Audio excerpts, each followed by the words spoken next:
सब आगे आगे सब।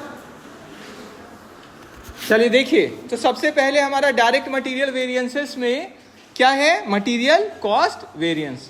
तो मटेरियल वेरिएंस को तीन भाग में बांटा गया है। कौन कौन सा? Material cost variance, material price variance और मटेरियल यूसेज वेरिएंस। ठीक है, देखिए रिवीजन जैसा और स्टेप और अच्छे से पता चले और क्लैरिटी आए, इसके लिए डिस्कस कर रहे हैं, तो ध्यान दीजिए।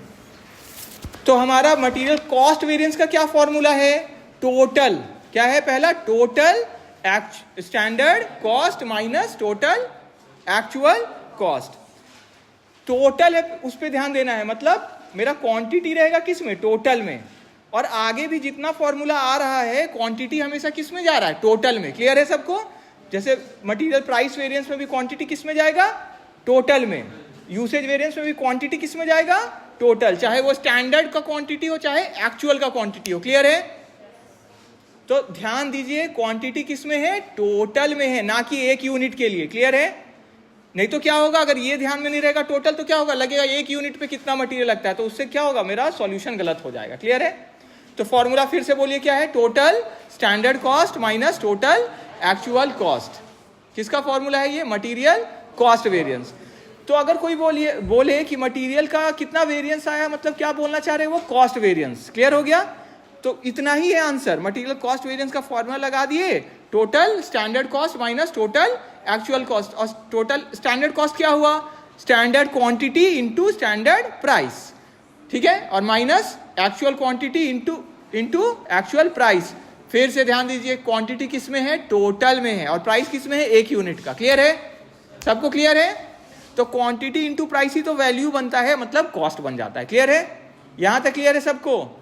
अब कोई बोले कि अच्छा ठीक है, ये तो मटेरियल कॉस्ट वेरिएंस हो गया, तो और कौन सा वेरिएंस होता है इसमें? तो बोले कि अलग से भी हम लोग निकालते हैं दो वेरिएंस, जिसका जोड़ फिर से बराबर किसके होता है? Material cost variance. क्लियर सबको? तो जोड़ते भी है हम, तो वो मेरा बराबर होता है मटेरियल प्राइस वेरिएंस का जोड़ और मटेरियल यूसेज वेरिएंस का जोड़ किसके? Material cost variance. क्लियर है? यहां तक ध्यान से सुनिए, क्योंकि ये बेसिक चीज है। बेसिक चीज में ही गलती होने के कारण सॉल्यूशन गलत होता है। आपका क्या, मेरा गलती हो जाएगा। बेसिक जहां हम गड़बड़ाए ना, तो गलत हो जाता है, सॉल्यूशन गलत बनाएंगे, बेसिक ही नहीं है। ठीक है? तो फिर अब क्या करेंगे हम लोग? MCV। तो जैसे हम लोग जानते हैं, चेक करने के लिए क्या फॉर्मूला हो गया? MCV is equal to MPV plus MUV। तो इससे जो मेरा MPV आया और MUV आया, उसका जोड़ अगर बराबर आता है मेरा MCV के, तो हम लोग क्या समझते हैं? ठीक सॉल्यूशन। लगभग हमको लग रहा है कि ठीक है। क्लियर है? और जब हम लोग सॉल्व करते हैं, तो जैसे असाइनमेंट भी देखिए, कुछ लोग छोड़े हुए थे ना, रुपीस का साइन छोड़ दिए, फेवरेबल है अनफेवरेबल है वो लिखना होता है। क्लियर है? ठीक है? फेवरेबल कब होता है? जब मेरा स्टैंडर्ड में कॉस्ट ज्यादा आए लेकिन एक्चुअल में कॉस्ट कम आए। क्लियर हो गया सबको? ठीक है? क्योंकि वो मेरे लिए फायदा है, क्योंकि खर्च का बात जब होता है तो खर्च मेरा स्टैंडर्ड में जो हम तय किए थे वो ज्यादा था, लेकिन एक्चुअली मेरा कम हुआ, है ना? क्लियर सबको? और इसका उल्टा, अगर स्टैंडर्ड कॉस्ट में मेरा कम आया है और एक्चुअल में ज्यादा हो गया, तो क्या हो जाएगा? माइनस में, मतलब अनफेवरेबल। क्लियर है? तो लास्ट में जो मेरा स्टेप है चेक करने का, तो उसमें फेवरेबल और अनफेवरेबल वाला भी चीज को लिखते हैं, तब तो हम पहुंचेंगे कि यहाँ फेवरेबल कितना है और यहाँ फेवरेबल कैसे हुआ, फेवरेबल अनफेवरेबल को बैलेंस करके। क्लियर है? अनफेवरेबल और फेवरेबल कटेगा ना आपस में, दोनों एक माइनस में एक प्लस में कट जाएगा। क्लियर है सबको? तो ध्यान देना है फेवरेबल और अनफेवरेबल, फिर उसको निकालने में। तो हम लोग देख लिए मटेरियल कॉस्ट का वेरिएंस का फॉर्मूला। अब हम लोग देखते हैं मटेरियल प्राइस वेरिएंस। तो देखिए, लर्न करने का ट्रिक क्या है? प्राइस का जब बात हो रहा है कि वेरिएंस किसका निकालना है? प्राइस का। तो अंदर में जो चीज होगा किसका होगा? प्राइस का। ऐसे याद करिए चीज को। तो प्राइस का वेरिएंस हम लोग जानते हैं क्या होता है, बोलिए? MPV is equal to price. अंदर क्या रहेगा? प्राइस। और प्राइस भी पहले कौन सा? क्योंकि प्राइस का देखते हैं तो एक्चुअल। एक्चुअल है ना? देखिए, प्राइस में, अच्छा हाँ, दोनों में अंदर में तो क्या होता है? स्टैंडर्ड ही होता है। ये एक लर्न करने का फॉर्मूला था क्या, कि अंदर में जो चीज रहेगा इसमें, वो ब्रैकेट में पहले स्टार्ट किससे होगा? स्टैंडर्ड से। ठीक है? तो फॉर्मूला हमारा क्या हो गया MPV का? SP minus AP। देखिए, प्राइस ही है ना दोनों अंदर। ठीक है? और बाहर क्या होगा? एक्चुअल। और एक्चुअल कौन सा? Actual quantity. प्राइस तो अंदर में कर लिए, तो बाहर क्या होगा? Actual quantity. क्लियर सबको? ठीक है? तो अगर मेरा स्टैंडर्ड प्राइस मेरा ज्यादा है, एक्चुअल प्राइस है, तो फेवरेबल होगा कि अनफेवरेबल? फेवरेबल, क्योंकि स्टैंडर्ड में आप सोचे थे ज्यादा प्राइस लगेगा लेकिन एक्चुअली में कम लगा, इसलिए फेवरेबल। क्लियर है? ठीक है? तो अब हमारा नेक्स्ट हम लोग बढ़ते हैं मटेरियल यूसेज वेरिएंस में। तो मटेरियल यूसेज, यूज किसका करते हैं हम लोग? क्वांटिटी का ना यूज करते हैं, है ना। तो उपयोग किए क्वांटिटी, तो अंदर क्या रहेगा? क्वांटिटी, और फिर से पहले कौन रहेगा? स्टैंडर्ड वाला। तो standard quantity minus actual quantity, और यहां ब्रैकेट के बाहर कौन सा रहता है? Standard price. स्टैंडर्ड प्राइस यहां रहता है। क्लियर हो गया सबको? यहां एक्चुअल प्राइस नहीं, यहां स्टैंडर्ड प्राइस। क्लियर है? ठीक है। तो इसमें अब हम लोग समझ गए स्टैंडर्ड क्वांटिटी अंदर रहता है, तो फेवरेबल मेरे लिए फायदा क्या हुआ? स्टैंडर्ड क्वांटिटी अगर क्या है? ज्यादा है, क्योंकि हम तय किए थे ज्यादा लगेगा, पर एक्चुअली क्या लग गया? कम।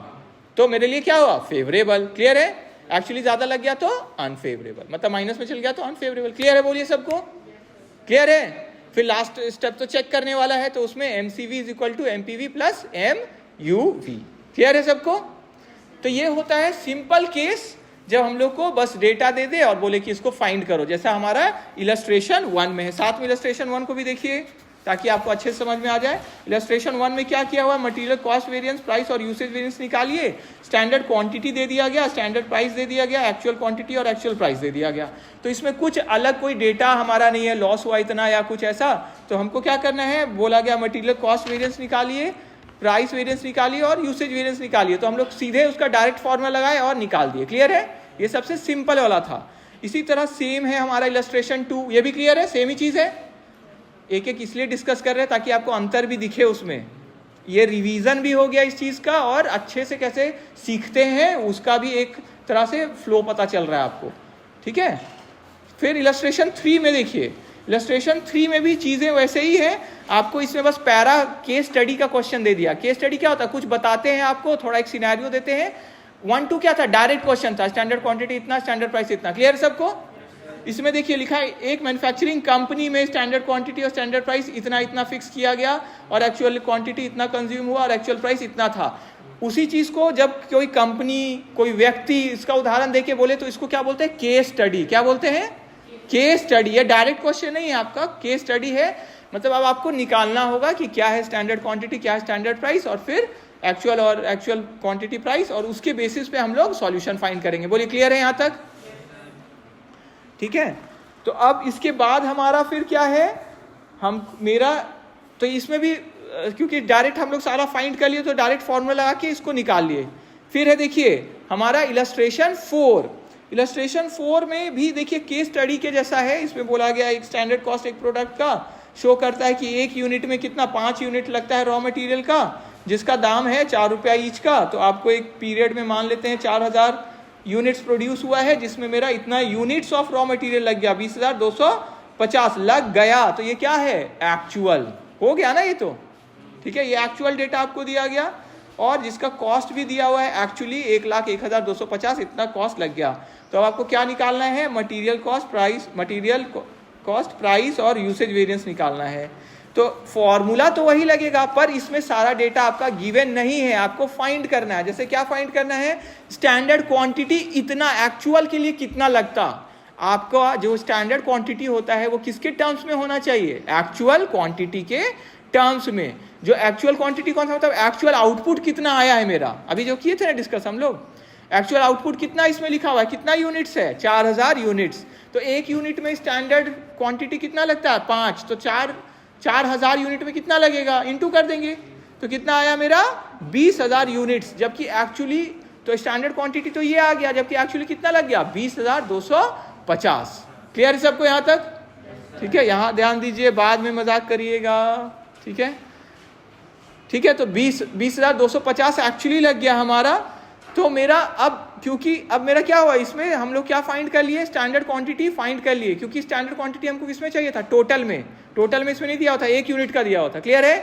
तो 20,000 के लिए हम लोग निकाल लिए ना। अब 20,250 के लिए निकल गया मेरा। 4,000 को ध्यान में रखते हुए कि 4,000 पे कितना लग गया? 4,000 इंटू 5, क्योंकि एक पे लगता है 5। क्लियर है सबको? तो मेरा स्टैंडर्ड क्वांटिटी टोटल आ गया 20,000। ठीक है। अब हम लोग का यहाँ पे एक्चुअल प्राइस नहीं दिया हुआ है, लेकिन टोटल कॉस्ट दिया हुआ है मेरा मटेरियल का, और टोटल कितना मेरा मटेरियल लग गया वो। तो एक यूनिट का कितना लग गया वो निकल जाएगा। टोटल मेरा कितना लग चुका है? 1,01,250। कितना बनाने के लिए? 20,250।